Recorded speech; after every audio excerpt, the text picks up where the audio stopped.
I got invited to a super deluxe resort to deliver a speech to what I assumed would be 100 or so investment bankers. It was by far the largest fee I'd ever been offered for a talk, about a third of my annual salary as a professor at a public college, all to deliver some insight on the future of technology. As a humanist who writes about the impact of digital technology on our lives, I'm often mistaken for a futurist. And I've never really liked talking about the future, especially for wealthy people.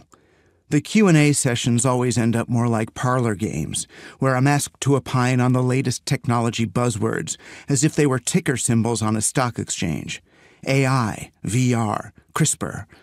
The audiences are rarely interested in learning about how these technologies work, or their impact on society, beyond the binary choice of whether or not to invest in them. But money talks, and so do I, so I took the gig. I flew business class. They gave me noise-canceling headphones to wear and warmed mixed nuts to eat. Yes, they heat the nuts. As I composed a lecture on my MacBook about how digital businesses could foster circular economic principles rather than doubling down on extractive growth-based capitalism, painfully aware that neither the ethical value of my words nor the carbon offsets I had purchased along with my ticket could possibly compensate for the environmental damage I was doing. I was funding my mortgage and my daughter's college savings plan at the expense of the people and places down below. A limo was waiting for me at the airport and took me straight out into the high desert. I tried to make conversation with the driver about the UFO cults that operate in that part of the country and the desolate beauty of the terrain compared with the frenzy of New York. I suppose I felt an urge to make sure he understood I'm not of the class of people who usually sit in the back of a limo like this.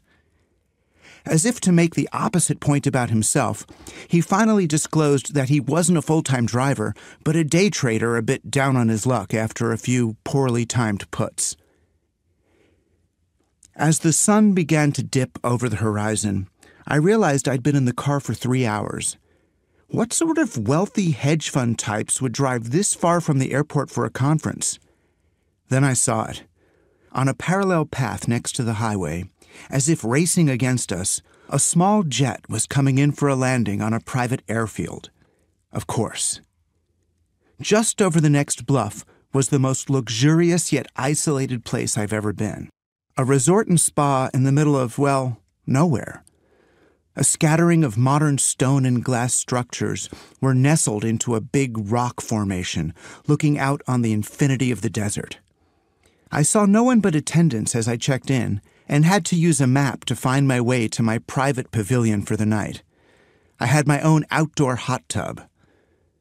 The next morning, 2 men in matching Patagonia fleece came for me in a golf cart and conveyed me through rocks and underbrush to a meeting hall. They left me to drink coffee and prepare in what I figured was serving as my green room. But instead of me being wired with a microphone or taken to a stage, my audience was brought in to me. They sat around the table and introduced themselves.